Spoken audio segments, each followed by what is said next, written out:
Kita natin ito ha, kasi paulit-ulit na po sila dito eh. Wala nang kwenta eh. Ito. May mga papakita lang ko sa inyo na napaka-importante na patunay na fishing expedition ito. Ito. Madam Chair. The Honorable Ridon. I wanted to return again to the matter of SALN and unexplained wealth. I understand that Ito na naman yung unexplained with. Akala mo naman hindi talaga na ipaliwanag. Hindi nyo lang maintindihan. May ina kasi mga kukutin nyo. Congressman Chu had already moved for the subpoena of the SALN, so the Vice President. And I will also be moving for the following Ano na lang natin na ipo-forward na lang natin para kasi maraming humihingi ng kesyo subpoena about the BIR ganyan. Pero pakinggan mo natin tong argument po ni maganda to eh. Of subpoena duces tecum with respect to the general information sheet Yan yung subpoena to kuking. and annual financial statements of the business establishments mentioned already by the Honorable Ridon. Do I hear a second? The same has been seconded. Is there any objection? Madam Chair, objection. Objection, Your Honor. And my You're recognized, Honorable grounds for Rodriguez. objection.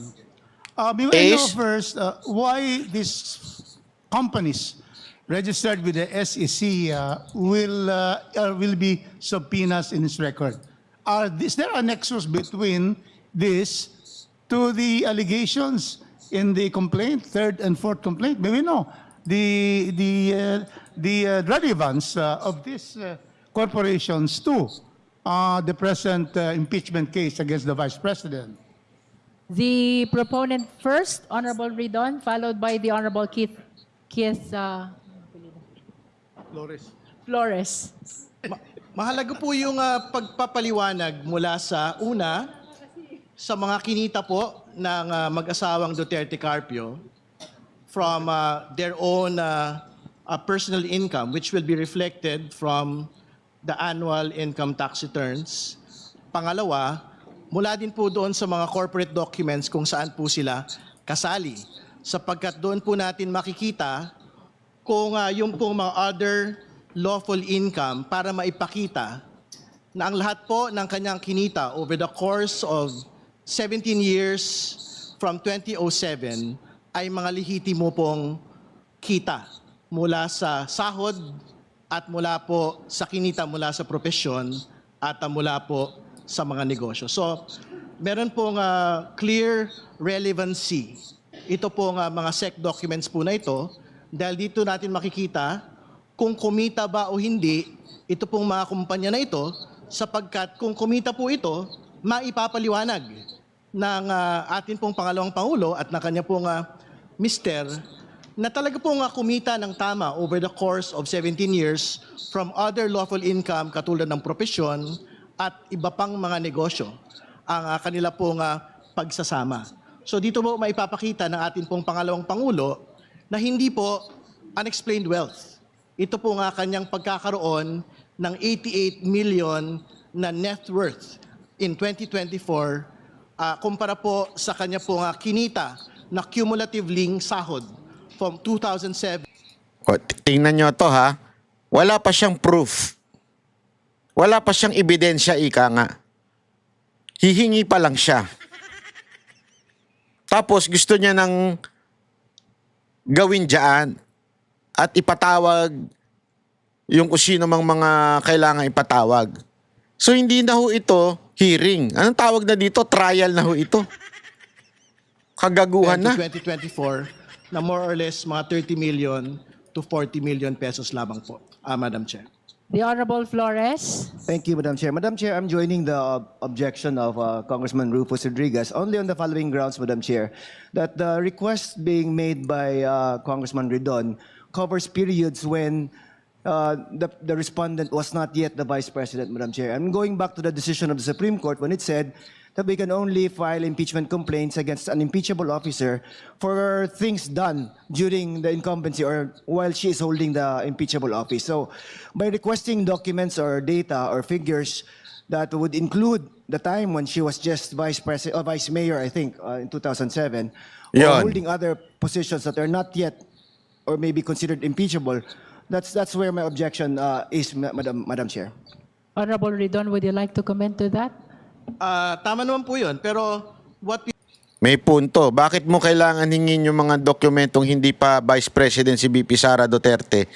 Hindi pa siya impeachable nun. Vice Mayor pa lang siya. would want to be able to see is a complete financial picture of the Vice President from the time that she commenced the public office in 2007 as a Vice Mayor up until today. That would be a proper objection, with due respect, if we had ended our request previous to 2022.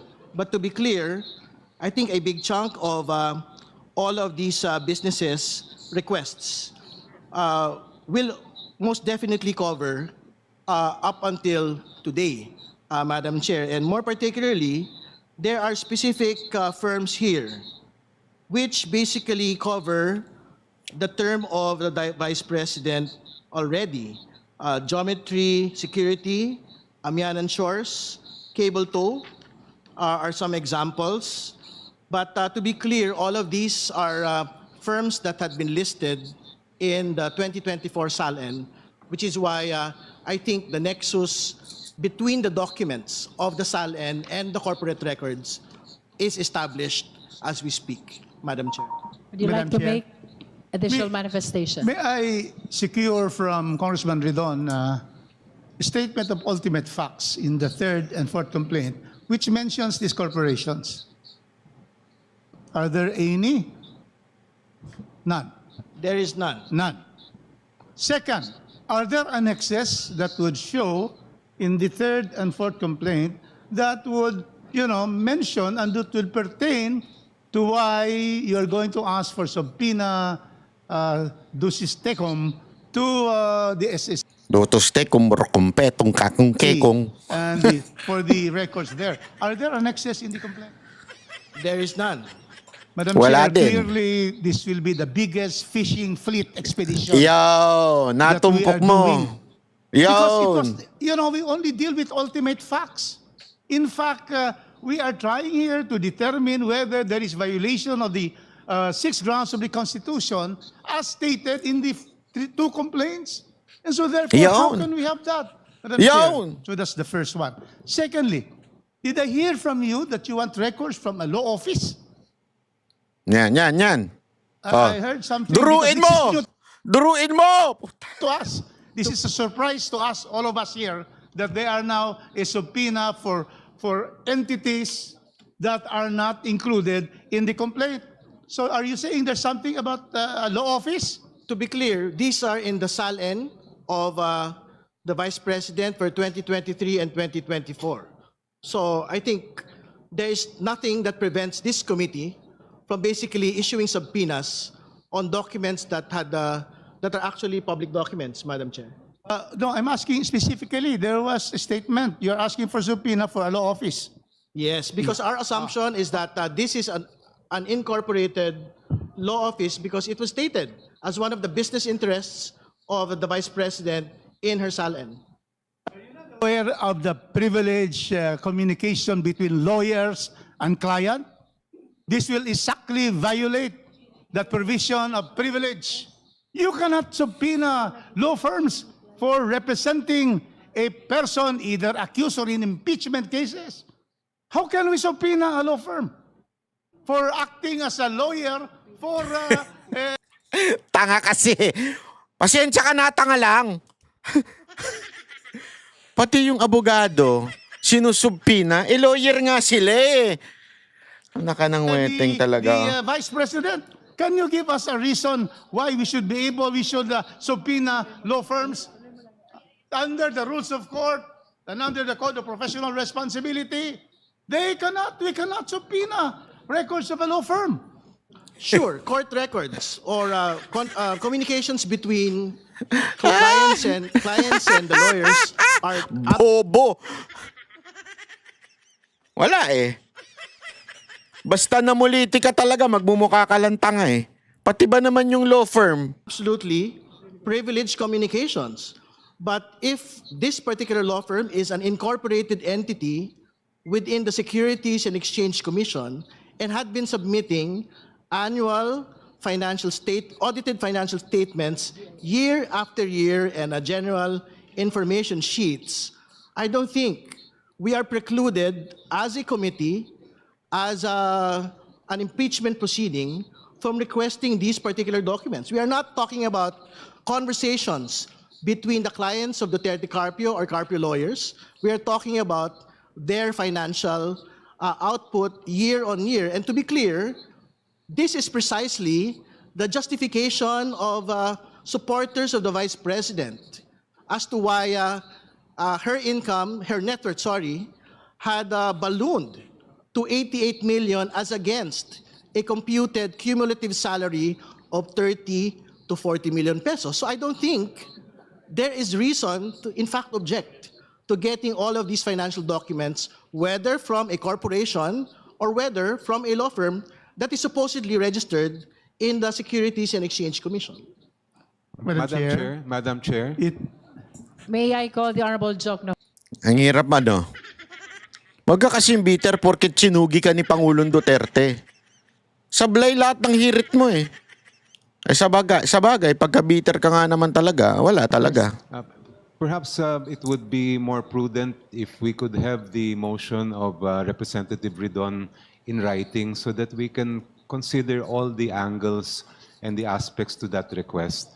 I think that we would need to tread carefully when it comes to these matters, especially given the points raised by Representative Rodriguez. Motion, hearing suspended. Ang hirap ano? Mahirap talaga yan. Oh, nasuspend tuloy. In the hearing, but the House just Oh, 'di ba? Ay kasi nga again, hindi na itong si Rufus hindi ho ito maka Duterte Actually, binanatan niya nga yung mga abogado for not attending. Kaya lang, tama nga naman, fishing expedition na yung ginagawa nito ni Ridon. Kahit nga yung isa, yung si Flores, dilawan din yun. Ang lupit nung bumanat sa mga Duterte. Dati maka Duterte yun, pero ang tindi ng bumanat sa mga Duterte ngayon. Pero siya rin, sinasabi niya, hindi naman kasama na yan, bakit kasama pa yan? Ewan ko kung bumabaloktot na naman kasi pagkabalimbing yun eh. Di ba? Kami ang boses ng masa, hindi natatakot. Katotohanan lang, di kami nalulunod. Walang bahid ng sismis, lahat ay totoo. Kahit sino ka pa, pag mali ka babanatan ka. Walang pinipiling kulay, wala kaming kinikilingan. Basta para sa bayan, kami lalaban. Pag tama palakpakan, pag mali banatan, di matitinag, di matatakot. Para sa bayan, tuloy ang sigaw. Sa harap ng kamera, walang halong takot.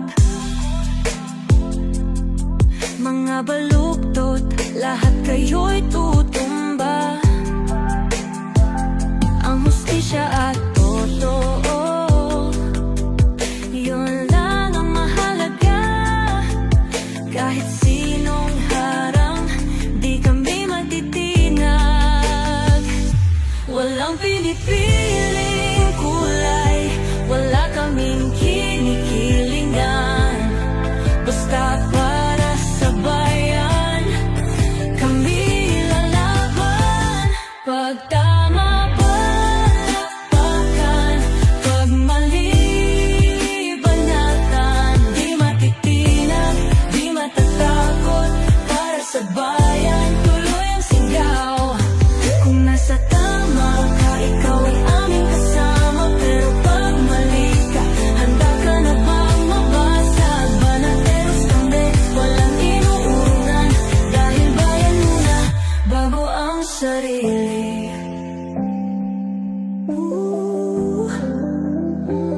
Bago ang sarili.